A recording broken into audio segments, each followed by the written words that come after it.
Quelles ont été les mauvaises décisions que j'ai prises et qui ont failli me faire couler, qui m'ont fait perdre de la marge, du chiffre, du temps, ma famille. Non, je plaisante. Bref, toutes les mauvaises décisions que j'ai prises dans mon entreprise de création artisanale. C'est parti. Donc moi je suis Rémi, ça fait maintenant 8 ans que je vis de mes créations artisanales, que je vends des instruments de musique en ligne. Et donc du coup je vais te parler de tout ce que j'ai pris comme mauvaise décision depuis le début. Et bien évidemment, je suis sûr que ce n'est pas fini dans mon parcours, je n'ai pas terminé d'en prendre. Alors la première, c'est de miser tout sur la pub. Donc au début, je n'avais pas d'abonnés, j'avais pas d'amis sur Facebook, j'avais pas d'abonnés Instagram, tu connais bien le truc quand on commence, j'avais personne. Donc je misais beaucoup sur la pub. Donc j'ai dépensé des 30, des 40, des 50, des 60, des 70, tout ce que tu veux, et je ne faisais pas de vente. Donc la première chose, c'était la pub, on va dire la pub Facebook, où j'essayais de faire apprendre, de me faire connaître via Facebook, via la publicité Facebook et Instagram. Et clairement, j'ai perdu complètement de mon argent, j'ai fait 0 vente grâce à ça. Quelques personnes se sont abonnées à mon profil, mais c'est tout. Et moi, j'attendais en fait tout simplement que la publicité payée fasse le travail en fait, alors que le vrai travail, c'est de faire des publications, de faire des posts, de faire des vidéos courtes, etc. C'est ça le vrai travail qu'il faut entreprendre, plutôt que de se dire je file 50 et en fait c'est la pub qui va tout faire pour moi. Ça marche pas du tout comme ça. Votre image de marque, votre notoriété, etc., elle va pas se faire grâce à des billets que vous donnez à Facebook, elle va se faire grâce aux publications que vous faites, aux vidéos que vous faites, etc., au contenu que vous apportez sur vos réseaux sociaux. Et ça, ça va faire un effet boule de neige. La publicité, si d'un coup t'as plus de sous, ça s'arrête, il n'y a plus rien ne se passe, t'as plus d'abonnés, de toute façon t'as rien, t'as machin. Donc la publicité c'est vraiment on-off, et alors que la publication de contenu, là par contre ça c'est vraiment quelque chose qui grossit et qui reste. Si vous arrêtez de publier pendant une semaine ou deux, un mois même, c'est les effets continuent quand même à durer jusqu'à un certain point, mais ça continue quand même à fonctionner. Donc c'est ça le vrai travail, et c'est pas de miser tout sur la pub et de se dire bon, moi j'aime pas les réseaux sociaux, c'est bon, je fais de la pub, ça suffit. Non, pas du tout. J'avais misé sur ça, ça n'a pas marché. Deuxième point sur la pub, après, un peu plus tard, je suis passé à de la pub Google via Google Ads. Là, j'ai eu quelques petits soucis, on va dire, j'avais beaucoup de commandes, mais j'avais beaucoup de commandes que pour certaines catégories de ce que je vendais, de certains produits que je vendais, des accessoires que je vendais, on va dire. J'avais beaucoup de commandes, mais au final, j'étais perdant. C'est-à-dire que j'étais perdant au niveau du chiffre. C'est-à-dire que la pub me coûtait un prix, mon produit me coûtait un prix, et en fait, tout ça mélangé, l'expédition, etc., plus le coût de la pub, en fait, je perdais de l'argent. Et comme j'avais des commandes tous les jours, parce que la pub, du coup, vous rapporte quand même beaucoup de commandes, il n'y a pas de doute, du coup, en fait, je perdais de l'argent tous les jours et du temps, parce que je passais mon temps à expédier, etc. Donc, la pub Google, ça marche très très fort, mais il faut vraiment faire un vrai calcul de marge. Si vous êtes juste sur vos marges, si au début vos prix ne sont pas incroyables et qui ne sont pas, où vous n'avez pas beaucoup de marge dessus parce que vous n'avez pas bien fait le calcul, vous vendez encore pas assez cher, etc. Ce qui arrive souvent dans la majorité des cas quand on débute ou même un peu après.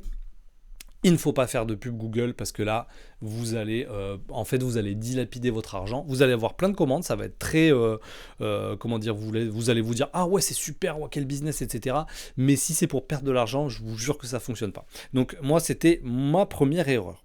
Deuxième erreur, je ne calculais pas mes marges et je ne du coup vendais pas assez cher. Donc du coup, je calculais très mal mes prix de vente. C'était au feeling, un peu par rapport à des concurrents vite fait, je me mettais un peu moins, parce que c'est toujours pareil, on a le syndrome de l'imposteur, on veut pas se mettre plus, on veut pas se mettre en haut, on veut pas se mettre haut de gamme, on veut pas se mettre machin, et en fait à chaque fois on se dévalue. Donc qu'est-ce qui se passe, c'est qu'on vend pas assez cher, et du coup on n'a pas assez de marge. Et quand on n'a pas assez de marge, qu'est-ce qui se passe? On travaille dans le vide. Et quand on travaille dans le vide, on ne peut pas faire perdurer une entreprise qui travaille dans le vide. En fait, ça va forcément s'arrêter à un moment donné. Donc, calculer, me mettre à plat mes produits, les prix de mes produits, le temps que ça me prend à les faire, mes matières premières, etc. et calculer ma marge, ça c'est quelque chose qui a été une erreur parce que ça m'a fait perdre beaucoup d'argent. Alors, petit instant pub pour tous les phobiques des réseaux sociaux, pour tous ceux qui détestent publier, qui ont la peur de ça, que techniquement ils savent pas comment faire et que c'est un truc. Mais vous savez que maintenant tout passe par les réseaux sociaux, Instagram, TikTok, machin, etc. et tout. J'ai fait une formation pour vous. En fait, tout simplement, c'est parfait. Je vous donne un contenu de publication sur 30 jours. Donc, vous avez toutes les vidéos à faire, toutes les idées, le script, tout ce qu'il faut faire sur 30 jours.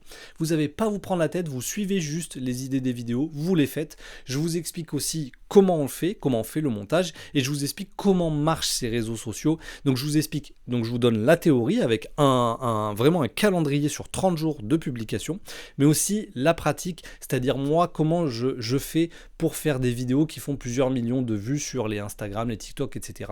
avec des analyses, des exemples, etc. sur mes comptes et aussi sur d'autres comptes. Donc le point de vue théorique et aussi pratique, c'est un cadeau qui est 100% gratuit.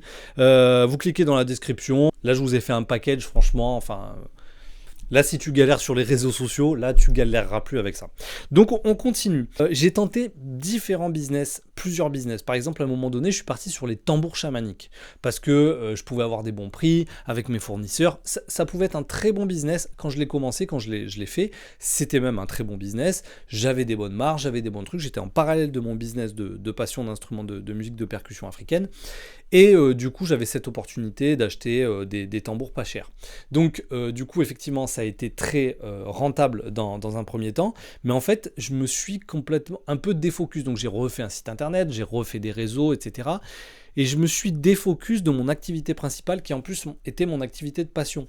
Du coup, je perds du chiffre dans mon activité de passion, je gagne un peu de chiffre dans l'autre activité, mais en fait l'autre activité, elle ne me plaisait pas, j'étais pas passionné, je savais pas bien comment vendre tout ça, et au final, en fait ça m'a fait perdre du temps, pas de l'argent, mais ça m'a fait perdre vraiment du temps dans mon activité principale.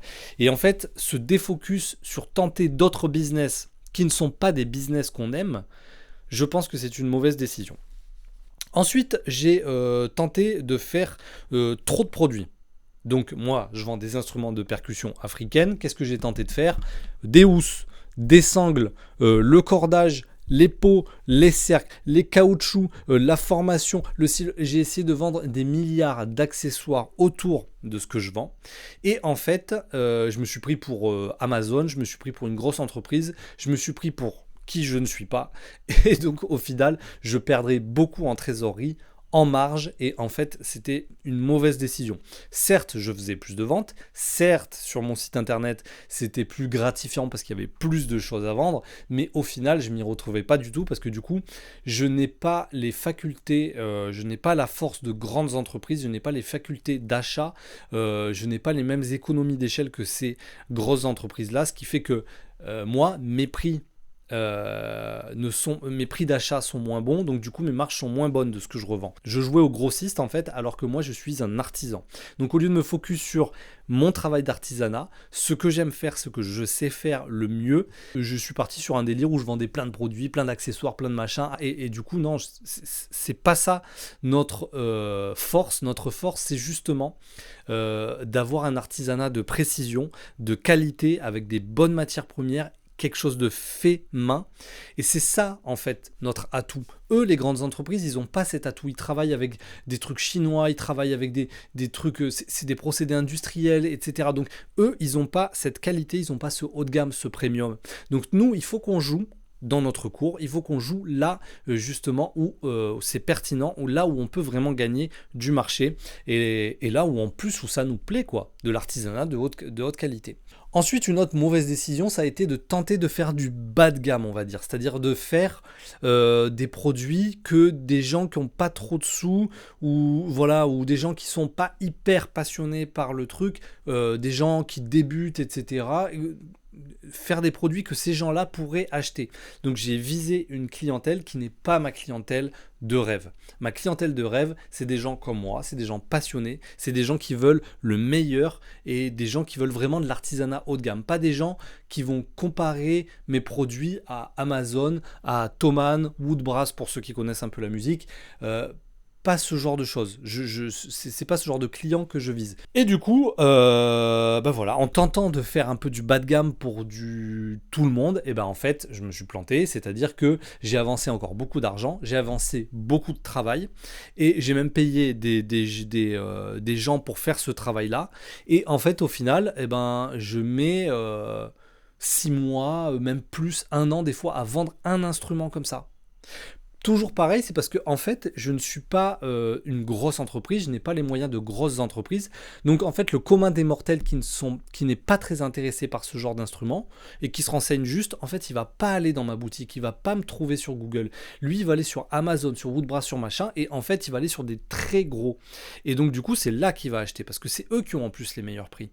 Donc moi, je vais m'égosiller à essayer de me battre avec ce genre d'entreprise, avec du bas de gamme, et en fait, c'est juste peine perdue. Donc tout ce qui est bas de gamme, genre je fais pas cher pour les gens, etc. et tout, pour moi c'est une très mauvaise stratégie, c'est une stratégie vraiment perdante. En plus de ça, c'est, on va dire, quelque part un peu à l'encontre des valeurs que je prône, c'est-à-dire que je suis contre le mauvais artisanat, les mauvais trucs qui coûtent pas cher mais qui cassent et qui marchent pas, etc. Je suis plus pour quelque chose de durable, voilà, de quelque chose de fait main qui va durer longtemps et qui a été fait par des artisans de qualité, etc. C'est ça que je prône. Donc si je commence à viser et à faire un peu du bas de gamme, bien évidemment la qualité va descendre et du coup en fait je suis même plus dans mes valeurs en fait. En fait il y a tout qui allait pas, les prix, les marges, comment dire, on va dire l'état d'esprit, enfin ça a été une mauvaise décision.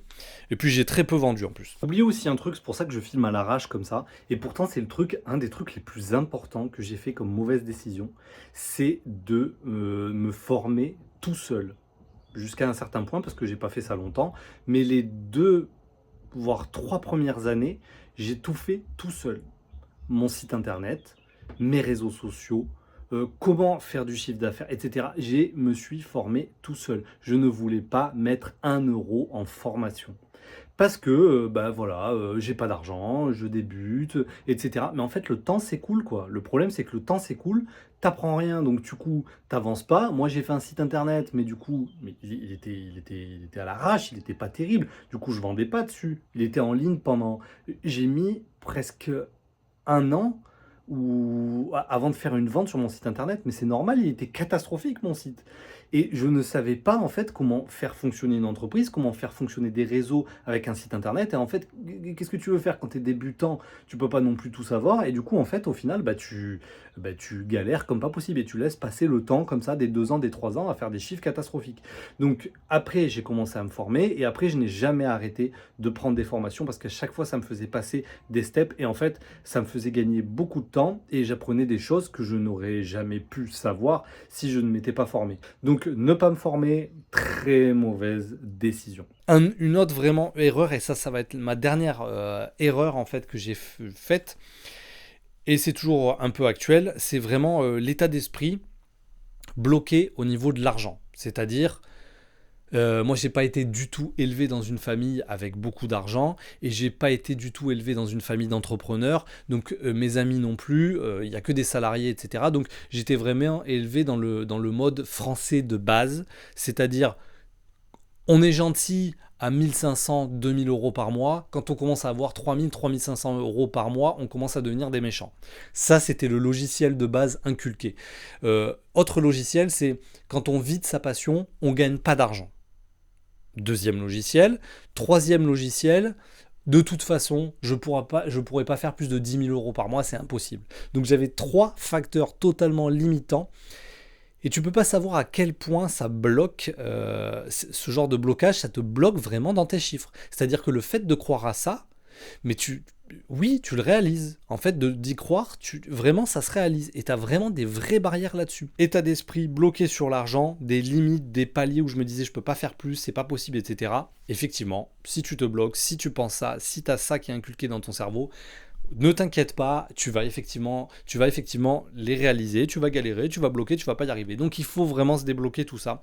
Moi, c'est ça, c'est un des trucs les plus importants. Merci beaucoup d'avoir suivi cette vidéo. N'oublie pas ton cadeau gratuit, le planning de 30 jours de formation, de vidéos courtes gratuites pour Instagram, etc. Ça, c'est dans la description. Si tu veux prendre rendez-vous avec moi parce que tu veux parler de ton projet ensemble, etc., il y a aussi un lien dans la description. Je voulais te poser une question. Qu'est-ce que toi, tu as pris comme décision dans ton business qui a été ou qui ont été des mauvaises décisions? Voilà, j'aimerais bien savoir et partager tout ça avec toi. N'oublie pas à mettre un j'aime, à commenter et à t'abonner. Ciao, ciao!